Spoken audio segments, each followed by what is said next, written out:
सालाना करीबन जो पिछले साल अच्छा रेट होने के कारण करीबन 40 लाख पहुंच गया था, 35 से 40 लाख पहुंच गया था जी इसको भिगो के देना बेहतर होता है जी जिससे वो फूल जाता है, अच्छी तरीके से कह लीजिए फर्मेंट हो जाता है जी जो कि आसानी से हजम होने पाचन योग्य होता है। इस फील्ड में मेन खर्चा ज़्यादातर फीड का ही है। फीड को अगर आप काफ़ी फार्मर्स में मतलब आ चुके हैं जी लेकिन इस बात से तो नहीं डरा जा सकता है। हमको इसमें ध्यान रखने वाली बात यह है कि अपनी कॉस्ट कटिंग की जाए। जी। नमस्कार किसान साथियों, एक बार फिर से आपका हमारे यूट्यूब चैनल हनी एग्रीटेक में स्वागत है। किसान साथियों, आज हम आ चुके हैं गौरीगंज। यहाँ पे एक हमारे नवयुवक फार्मर है जो काफ़ी समय से सुअर फार्मिंग कर रहे हैं और बेहतरीन तरीके से कर रहे हैं। किस तरीके से मैनेज कर रहे हैं, आज के हालात को देखते हुए मैं संपूर्ण जानकारी इस वीडियो में देने वाला हूँ। आप वीडियो में लास्ट तक बने रहिएगा। सर नमस्कार। नमस्कार। आपका हमारे यूट्यूब चैनल हनी एग्रीटेक में स्वागत है। सर अपना एक छोटा सा परिचय, सबसे पहले हमारे किसान साथियों अपने फार्म का परिचय दीजिए। नमस्कार किसान साथियों, मेरा नाम जय कुमार सरोज है और ये फार्म आपके सूबेदार के पूर्वा त्रिलोकपुर अमेठी उत्तर प्रदेश में देखने को मिलेगा। जी सर, आपकी उम्र कितनी होगी, आपकी क्वालिफिकेशन क्या है, सबसे पहले बताइए। मेरी उम्र 26 साल है और MBA कंप्लीट किया है। जी, तो सर ये बताइए कि आप सुअर लाइन के क्षेत्र में कब से हैं? मैं सन 2022 में छोटे स्तर पे शुरू करके ये सुअर फार्म चालू किया था जी, जिसमें करीबन 17-18 बच्चे थे और 2-3 मादी और एक सांड से हमने शुरू किया था। उनमें हमने एक्सपीरियंस लिया कि कैसे क्रॉस करवाना है और बच्चों को कैसे देख रेख करनी है। ये एक्सपीरियंस लेके फिर हमने इस फार्म पे शिफ्ट किया। सर आप इसमें नए फार्मर थे या आपका पुश्तैनी? जी वैसे नए थे, हमने ट्रेनिंग ली और इसमें काम शुरू किया। जी हाँ, और कोई पुश्तैनी काम तो उतना नहीं था। सर उस समय आपने जो शुरुआती समय में कितना निवेश किया था? शुरुआती समय में करीबन 2-3 लाख करीब का निवेश था वो जी, जिसमें बच्चे और मादाएं और चारा समेत मिक्स था जी, स्ट्रक्चर समेत। जी तो सर उस समय आपका जो आप आज इतने बड़े पैमाने पर आप फार्मिंग किए हुए हैं उसमें जो आपका था किस तरीके से फार्म था? जो डबल लेयर फार्मिंग आप कर रहे हैं, सुअर फार्म जो हमारे यूट्यूब चैनल के माध्यम से किसान साथी देख रहे हैं, डबल लेयर का फार्म, ये सुअर फार्म पहला वीडियो है जो बन रहा है। तो सर जो वहाँ पे फार्मिंग थी, इस तरीके का फार्म बनवाने का मुख्य रीजन क्या था? मुख्य रीजन एक यही था कि काफ़ी हद तक ये फैटनर जो जानवर हैं उनको ठंडक प्रोवाइड कराता है जी, और लेविटेड फार्म होने से काफ़ी हद तक ये ठंडा रहता है और हवादार फार्म रहता है जी। और जो जैसे कि नीचे वाले जो जानवर कुछ हैं वो काफ़ी हद तक ठंडे बने रहते हैं और वातावरण ठंडा रहता है। उन्हें ना पंखे की ज़रूरत पड़ती है ना ही बार बार पानी डालने की जरूरत पड़ती है। तो सर ये देखेंगे यहाँ पे जो आपने फार्म बनवाया, टोटल अब तक आपने कितना निवेश किया इसमें? इसमें निवेश औसतन करीबन 25 से 30 लाख तक का हो चुका है जिसमें जानवर, चारा और कंस्ट्रक्शन समेत। तो किसान साथियों, इस समय अगर आपकी फार्म में टोटल देखा जाए कितने जानवर, ये ऊपर वाली लेयर में इस जो आपने रखे हैं यहाँ पे कौन से जानवर आपने रखे हैं? यहाँ जो ऊपर फर्स्ट फ्लोर पे हैं ये करीबन जितने भी हैं करीबन 70 से 80 जानवर हैं जिसमें छोटे बच्चे जो दूध से अलग हुए हैं जी, और मादाएं जो गाभिन हैं और जो ब्याह चुकी हैं वो हैं और सांड और क्रॉस होने के लिए मादाएं। तो थोड़ा सा किसान साथी को हमारा ये जो किसान साथी का जो जानवरों को दिखाएं कितना बेहतरीन तरीके से। और सर ये बताइए कि ये जो आप जानवर फार्मिंग कर रहे हैं, आपने कब ओपनिंग की थी, फार्म की ओपनिंग कब किया था? उस समय जो रेट था क्या था जानवरों का? जब हम इस फार्म में शिफ्ट किया था तब यहाँ का रेट पर केजी रेट 200 रुपये केजी चल रहा था। 210 रुपये केजी करीब चल रहा था। आज के समय में क्या रेट है? आज के समय में यही रेट 150 रुपये केजी तक गिर चुका है और जो बाहर व्यापारी लेके जाते हैं वो करीबन 145-140 रुपये दाम देते हैं। तो किसान साथियों आप देखिए यहाँ पे ऊपर का नज़ारा, तो आप सबसे पहले मैं आपको दिखा देता हूँ, फिर आपको मैं नीचे लेके चलता हूँ। यहाँ पे सर ये देखेंगे जो कैमरे के सामने जो जानवर दिखाई पड़ रहे हैं, ये बच्चे लगभग कितने समय के हैं? ये करीबन 2 महीने, 1.5 से 2 महीने के हैं जो दूध से अलग हुए हैं। लगभग इनका वजन कितना होगा? ये करीबन 20 केजी से लेकर 25 केजी 30 केजी तक के टच हो रखे हैं जी। तो किसान साथी देखिए काफ़ी बेहतरीन तरीके के यहाँ पे किसान साथी जानवर यहाँ पे इनका देख सकते हैं। एक बड़ा सा बोर है, मतलब यहाँ पे शरीर जो रखा गया, बड़ा सा केज आपने बनाया। इससे बड़ा सा केज बनाने का क्या कारण था, बड़ा सा रूम? इसमें काफ़ी हद तक ये बड़े जानवर रख सकते हैं और क्रॉस करवाने में काम आता है। जो भागा दौड़ी होती है जो भी है वो एक खुला वातावरण इनको मिलता है। नहीं तो छोटे एरिया में कम ज़्यादा जानवर हो जाते हैं तो जिससे वो ना तो उन्हें रहने में सहूलियत होती है और ना ही वो क्रॉस हो पाते हैं। और ये है कि इसमें जो हीट पे आती है वो आसानी से क्रॉस हो जाती है और इनको खुला एरिया मिल जाता है। सर ये बताइए कि आप जब शुरुआत इस समय से चालू किया था तो इनको उस समय क्या खिला रहे थे आप? जब हमने स्टार्ट किया था तब हम फीड पे ही स्टार्ट किया था। तब हम काफ़ी कंपनियों की फीड हमने ट्राई की थी, जिसमें दयाल कंपनी की फीड थी, बजूका महाराष्ट्र कंपनी की फीड थी, वो भी हमने ट्राई जी। की, काफ़ी हद तक बेहतर ही थी। जी। लेकिन मार्केट रेट जो अल्टीमेट रेट जो इनका है वो गिर जाने की वजह से हमें फीड से शिफ्ट होके खुद के फीड पे आना पड़ा। अच्छा, खुद के फीड पे किसान साथी ने बात किया खुद के फीड पे, इस समय मार्केट की रेट को देखते हुए। चलिए हम आपको नीचे चलते देखें किसान साथी किस तरीके से यहाँ पे किसान साथी का फार्म बनाया गया है। आप देख लीजिए फार्म का स्ट्रक्चर पूरी तरीके से। आप मैं सबसे पहले ऊपर वाला सिरा आप एक बार यहाँ से खड़े होकर दिखाइए पूरा किस तरीके से किसान साथी का ऊपर का लेयर बनाया गया है। आइए उसके बाद हम चलेंगे, आपको यहाँ से पहले जानवर को दिखा दीजिए। यहाँ पे छोटे बच्चे जानवर रखे गए हैं, उधर भी तमाम सारी ये ब्रीडिंग का जो सिस्टम रखे उन्होंने ऊपर रखा है। और ये देखिए काफ़ी बेहतरीन तरीके का ये यहाँ से अगर आप देखेंगे आके तो पूरा ये इनका जो फार्म है डबल लेयर का अच्छी तरीके से आप देख सकते हैं, ऊपर से नीचे तक देख सकते हैं किस तरीके से डबल लेयर। ये फार्म आपका कितने बाई कितने में बना हुआ है? इसका फ्रंट करीबन 40 से 45 फीट है और लंबाई 120 फीट है जी।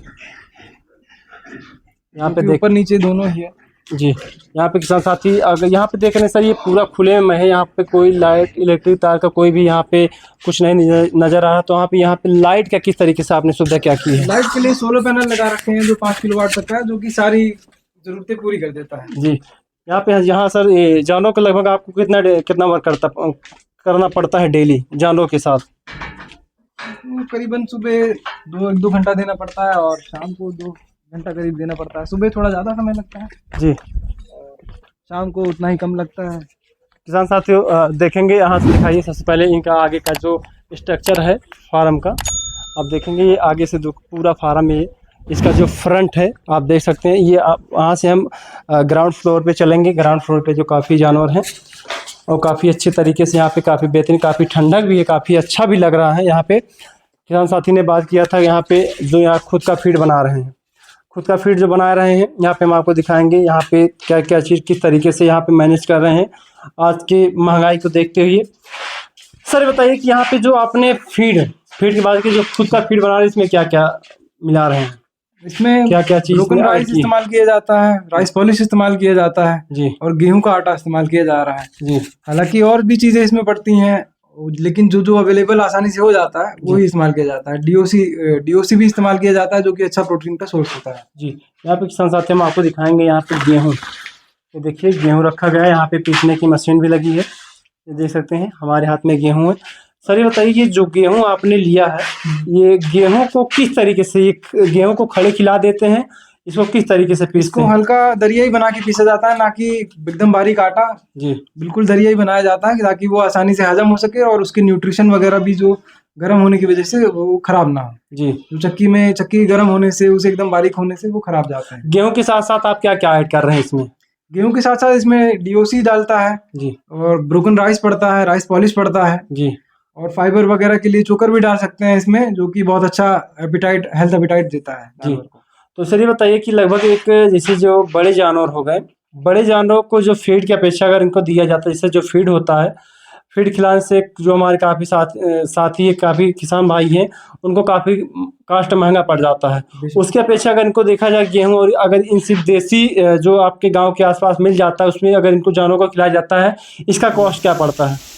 इसकी कॉस्ट वही है, हमारे गेहूं करीबन मैक्सिमम जो जाता है 24 रुपये केजी पड़ जाता है, और ब्रोकन राइस है जो 16-17 रुपये मिल जाती है जी, और राइस पॉलिश जो है करीबन 14 रुपये केजी की मिल जाती है जी। तो औसतन इसका जो फीड का रेट देखा जाए 20 से 22 रुपये केजी रहता है जी, जो कि रेडीमेड फीड से काफ़ी हद तक बेहतर है जी। लेकिन इसमें मिनरल मिक्सचर वगैरह भी और सब चीज़ें अच्छी तरीके से मिलाया जाए जिससे ग्रोथ अच्छी रहती है जानवर की। जी, तो आपका औसत फीड ये करीबन 24 रुपये केजी और बच्चों का जो फीड करीबन 24 से 28 रुपये केजी तक चला जाएगा, और जो फैटनर का है जिसमें ये सब चीज़ें थोड़ी हल्की हो जाती हैं जी, वो करीबन 24 रुपये केजी 23 रुपये केजी आपका पड़ जाता है। जी। लगभग एक जानवर का जो छोटे बच्चे जैसे जो माँ के दूध से अलग होते हैं, उनका डोज कितना होता होगा, कितना आप इनको खिलाते हैं? इनका औसत डोज करीबन बॉडी वेट के 3% का ही रहता है, जो कि छोटे से लेकर बड़े तक का एक ही रहता है। जी, ये थंब रूल माना जाता है। जी। यहाँ पे किसान साथी देख रहे हैं, किसान साथी ने काफ़ी गेहूं डंप कर रखा है, काफ़ी यहाँ पे इन्होंने मशीन लगा के रखी है, गेहूं पिसाई करने की मशीन लगा रखी है, जो कि अपने हिसाब से खुद एडजस्ट करते हैं किस तरीके से। और ये ग्राउंड फ्लोर है, आप ग्राउंड फ्लोर में देखेंगे काफ़ी बेहतरीन तरीके काफ़ी अच्छे जानवर रखे गए हैं यहाँ पे। सर अगर टोटल देखा जाए तो आपके पास इसमें कितने जानवर हैं? टोटल जो छोटे बड़े मिलाकर करीबन छोटे बड़े जानवर मिलाकर करीबन 100 से 150 तक जानवर हैं जी। इनमें छोटे बच्चे भी शामिल हैं, जी। बड़ी मादाएं भी शामिल हैं जी। अगर इस समय देखा जाए जो टोटल जो जानवरों का आपके चारे का खपत है, डेली का खपत कितना होगा? टोटल एक समय के चारे का एक समय करीबन 1-1.5 कुंटल करीब का खपत होती है एक जी। समय की जी। और दोनों पूरे दिन की देखी जाए तो करीबन 3.25 कुंटल 3 कुंटल की खपत होती है जी। जिसमें सब कुछ मिक्स है। जी, यहाँ पे देखें काफ़ी बेहतरीन तरीके यहाँ पे किसान साथी के जानवर, यहाँ पे जो आपके जानवर ये कैमरे के सामने दिखाई पड़ रहे हैं इस साइड के, लगभग ये जानवर कितने समय के हैं, कितना इनका वेट होगा? ये करीबन 3 महीने के हैं और जो कि 40 केजी टच हो गए हैं, कुछ 35 केजी टच हैं। जी। जिनमें कुछ की ग्रोथ अगर कम रह जाती है तो वो हमें समस्याएं देखने को मिलती हैं। जी। जिनकी ग्रोथ अगर कम रह जाती है तो वो काफ़ी हद तक वो लटके ही रह जाते हैं और लेकिन जो बाकी जो बेहतर है जो अच्छी ग्रोथ पकड़ लेते हैं जी। तो उनका वेट बढ़ता चला जाता है। अच्छा, आपने मादाओं से एक अच्छी मादा से, जो एक अच्छी आपके यहाँ बेस्ट मादा थी, आपने उससे एक मादा से कितने बच्चे लिए? उनका लीटर साइज करीबन 16 तक रहा है जी। जो कि बेहतर रहता है और अगर अच्छे अच्छा खाना अच्छी उसकी हेल्थ देखा जाए जी। तो अच्छा दूध भी पिलाती हैं और काफ़ी हद तक वो उन्हें पूरा तैयार कर ले जाती हैं। जी। लेकिन अगर मादा पे ध्यान ना दिया जाए तो उसकी दूध में कमी होने के कारण बच्चे कमज़ोर रह जाते हैं और मॉर्टिलिटी काफ़ी देखने को मिलती है। और सर एक चीज़ और पूछना चाहेंगे, जो आप गेहूं का खुद का फीड बना रहे हैं, फीड को कैसे दे रहे हैं? भिगो के दे रहे हैं या सूखा दे रहे हैं? इसको भिगो के देना बेहतर होता है जी। जिससे वो फूल जाता है, अच्छी तरीके से कह लीजिए फर्मेंट हो जाता है जी। जो कि आसानी से हजम होने पाचन योग्य होता है, जी। सुपाच्य होता है। यहाँ पे देखिए किसान साथियों, ये देखिए भिगोया भी गया है। सर इसको जानवरों को अगर देना है सुबह जैसे देना है, उसको कब भिगोया जाए? इसको औसत एक तरीके से देखा जाए तो सुबह का चारा सुबह खिलाने के बाद उसे तुरंत भिगो दीजिए जी। तो आपके शाम को खिलाने के लिए वो रेडी हो जाएगा। फिर शाम को चारा देने के बाद में तुरंत उसको भिगो दीजिए जो आपके अगले दिन सुबह के खाने के लिए रेडी हो जी। जाएगा। अच्छा, मान चलिए जो भिगोया जाता है, मान लीजिए 1 किलो आपने गेहूं का दरिया सब मिला के वो तैयार किया, सूखा वाला तैयार किया, तो उसको कितने पानी में भिगोया जाए?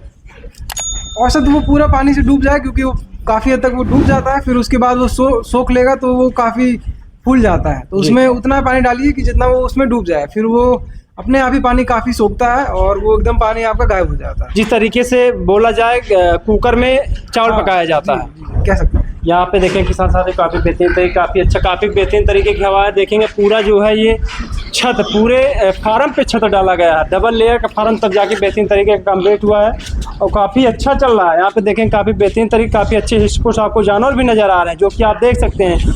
आपके जो कैमरे के सामने चल रहा आप देख सकते हैं कितने बेहतरीन तरीके के यहाँ पे जानवर हैं, काफ़ी अच्छी क्वालिटी के जानवर। सर बताइए, आपने शुरुआती ही तौर से कौन सी नस्ल पे काम किया? शुरुआत में केवल 2 ही नस्लों पे काम किया था जो लार्ज वाइट और लैंड्रिस है। जी। फिर बीच में उन्हीं की मैंने क्रॉस ब्रीड ली थी जिनका नाम आमतौर पे F1 कहा जाता है। जी। तो हाँ जी, जिसकी ग्रोथ काफ़ी अच्छी मानी जाती है। तो सर इसमें बताइए सबसे बेस्ट आपको कौन सी लगी, लार्ज वाइट या लैंड्रेस? लार्ज वाइट काफ़ी हद तक काफ़ी मामले में बेहतर लगती है जो कि बहुत एक शांत ब्रीड है जी और काफ़ी अच्छी ग्रोथ देती है जी। और लैंड्रिस के भी अपने ही फायदे हैं जो काफ़ी लंबाई में होती है जी और वेट गेन अगर उसको क्रॉस करवा दिया जाए लार्ज वाइट और लैंड्रिस का तो वेट गेन देखने को बहुत अच्छा मिलता है। जी। और सर अगर कोई है, जैसे कि हमारे बहुत से फार्मर है, इस वीडियो को देख के अगर कोई स्टार्ट करना चाहते हैं, मान लीजिए 10 जानवर से शुरुआत करना चाहते हैं, तो उनको कितने निवेश की आवश्यकता होगी? फिलहाल का रेट जैसे गिरा हुआ है तो आपको मादाएं भी अच्छे रेट में मिल जाएंगी जी।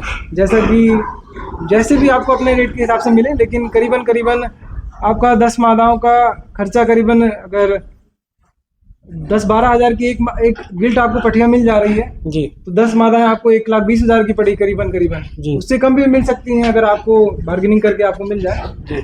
और उसी हिसाब से आपको केवल एक ही सांड चाहिए जी। और उनके खर्चे खाने पीने के खर्चे के हिसाब से जी वो है तो करीबन 2.5-3 लाख तक में आपका शेड भी अगर कम से कम खर्चे में तैयार करें, टीन शेड वगैरह सीमेंट शेड वगैरह डालकर जी, तो 3-3.5 लाख में आपका कंप्लीट हो सकता है। और सर ये बताइए कि शेड बनाते वक्त किसानों को कहाँ गलतियाँ कर जाते हैं? शेड बनाने में काफ़ी हद तक ओपन शेड भी बनते हैं जो कि बेहतर होते हैं और क्लोज शेड भी बनते हैं जैसे कि हमारा है जी। दोनों के ही अपने अपने फायदे अपने अपने नुकसान हैं जी। ओपन शेड जो है सर्दियों में काफ़ी नुकसान देता है लेकिन गर्मियों में बेहतर होता है। जी। सर्दियों में यूँ नुकसान करता है कि काफ़ी तरीके से ओपन रहता है वो और उसे पैक कर भी दिया जाए तब भी उसमें ठंडी और ओस पड़ती रहती है जी। और जो क्लोज शेड है इसे केवल साइड से बंद कर दिया जाए तो ये पूरा पैक हो जाता है और अंदर दमदाता है। तो दोनों के अपने अपने फायदे और अपने अपने नुकसान हैं। इस क्लोज शेड का नुकसान ये है कि सर्दियों में इसमें धूप देखने को कम मिलती है, जिसमें जानवर को ठंड भी लगती है जी। और अगर बाड़ा भीगा हुआ है तो बहुत देर लगती है सूखने जी। और सर का ही नुकसान है जी। और सर काफ़ी फार्मर आए फार्मिंग करने के लिए, जो नए फार्मर इस लाइन में कूदे और छोड़ के भाग गए, उनका मेन कारण क्या था? मेन कारण अपने खर्चे को ही मैनेज ना कर पाना ही है। और इस फील्ड में मेन खर्चा ज़्यादातर फीड का ही है। फीड को अगर आप सोचिए कि रेडीमेड मिल जाए और आसानी से उसको खवा दें और उसको बड़ा कर लें तो वो काफ़ी महंगी पड़ेगी जी। और अगर इस तरीके से रेट रहेगा तो आपका मार्जिन बहुत स्क्वीज हो जाएगा जी। और कोई भी गलती की गुंजाइश उसमें नहीं बचेगी जी। मेन कारण रीजन नहीं होता है। तो किसान साथी, देखा हमने आपको जानकारी काफ़ी बेहतरीन तरीके की जानवरों की दिखाया, आपको काफ़ी अच्छी बेहतरीन तरीके जाए। ये देखिए काफ़ी अच्छे यहाँ पे जो बड़े बड़े बोर रखे गए हैं, 2 बोर रखे गए हैं, आप देख सकते हैं काफ़ी अच्छे। फिलहाल गंदगी में लोट लिए हैं। अरे सर ये बताइए कि जैसे ये जानवर क्या होते हैं? जानवर में एक चीज़ आपने देखा होगा, ये हम इंसानों की जैसे समझदार नहीं होते हैं। हम इनको हमेशा यहाँ पे झाड़ू या पानी के साफ नहीं करते रह सकते हैं। इनका सुबह शाम का समय होता है, जैसे कि आप डेली यहाँ पे वर्क कर रहे हैं, आपको खुद पता होगा, हमसे ज़्यादा अनुभव आपको है क्योंकि आप यहाँ पे डेली वर्क कर रहे हैं। कितना समय यहाँ पे, कब इनको फीड देना, क्या किस तरीके देना, कब फार्म साफ करना, सब कुछ आपको पता है। तो इसी हिसाब से आप यहाँ पे जब हर कोई फार्मर जाने यहाँ पे सुबह और शाम ही यहाँ पे फार्म की सफाई की जाती है। तो इस समय दोपहर के समय अगर वीडियो शूट हो रहा है, वीडियो बनाया जा रहा है, तो यहाँ पे सब किसान साथी जा रहे हैं कि इसमें इनको रेस्ट का समय होता है, तो यहाँ पे बीट थोड़ा सा इनको फार्म में देखने को मिलता है जी। इसी वजह से गंदगी देखने को मिल रही है जी। हालांकि दिन में अभी यही शाम को साफ कर दिया जाएगा तो फिर काफ़ी देर तक एकदम साफ सुथरे हो जाते हैं जी। और यहाँ पे अगर देखा जाए तो डेली का वर्क कितना होता होगा? सुबह और शाम को ही में चारा और साफ सफाई होती है। सुबह करीबन 2.5 से 3 घंटे लग सकते हैं जी। करीबन 2.5 घंटे लगते हैं और शाम को थोड़ा और जल्दी हो जाता है जी। तो 1.5 घंटे से 2 घंटे में निपट जाता है काम। यहाँ पे किसान साथी देखेंगे, यहाँ पे और देखेंगे, ये देखिए काफ़ी एक क्रॉस करवाने के लिए रखी गई है। ये अभी क्रॉस नहीं हुई? नहीं, क्रॉस करने के लिए एक बच्चे से हटाई गई है जी और एक ही क्रॉस कराने के लिए रखी गई है जी, जो जिसमें बगल में ही साढ़ जी जी।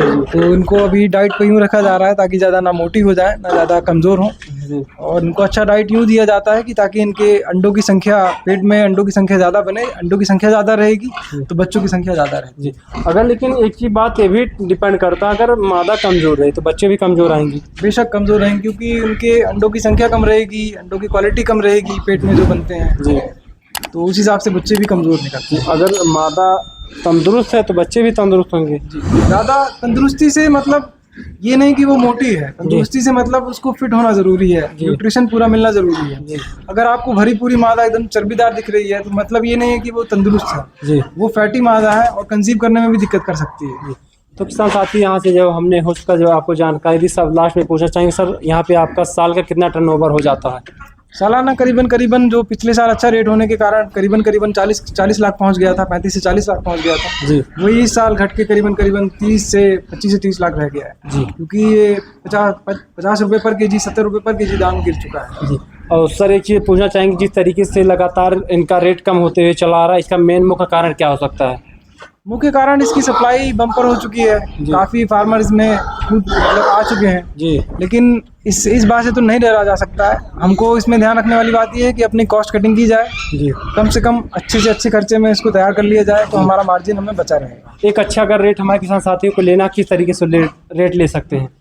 अगर अच्छा ही रेट लेना है तो आपको मार्केट प्राइस चाहिए भी तो आप खुद भी कटिंग कर सकते हैं। काफ़ी हद तक जो छोटे मोटे जानवर हैं आप उन्हें खुद कटिंग कीजिए, अपना मार्केट तैयार कीजिए तो आपको अल्टीमेट रेट मिल जाएगा। अल्टीमेट रेट मीट का मिल जाएगा। 280 रुपये केजी चल रहा है, 300 रुपये केजी चल रहा है। काफ़ी जिलों में देखा जाए तो करीबन 350 रुपये केजी चल रहा है जी, जो आपको रेट मिल सकता है जी। तो वो काफ़ी बेहतर है। लेकिन अगर आप डिपेंड रहेंगे व्यापारियों पे, खटिकों पे, तो आपको वही रेट देखने को मिलेगा जो आप मजबूरन आप देना चाहेंगे जी। एक बार हम कैमरामैन से गुजारिश करेंगे, शुरू से लेकर लास्ट तक जानवरों को दिखा दीजिए। हम किसान साथी के साथ कुछ ना कुछ बात ऐसे करते रहेंगे, जैसे कि देख सकते हैं आप। पूरा एक बार अच्छे तरीके से बारीकी से करके सब जानवरों को दिखा दीजिए। यहाँ पे सर जो हमारे नए फार्मर थे, कभी कभी अब सोच रहे हैं, आपके पास भी कभी फार्मर आते होंगे कि यहाँ पे ट्रेनिंग पर्पज से लेने के लिए, इस समय जो रेट को लेके जो फार्मिंग ओपन करना चाहते हैं उनके लिए क्या कुछ कहना चाहेंगे आप?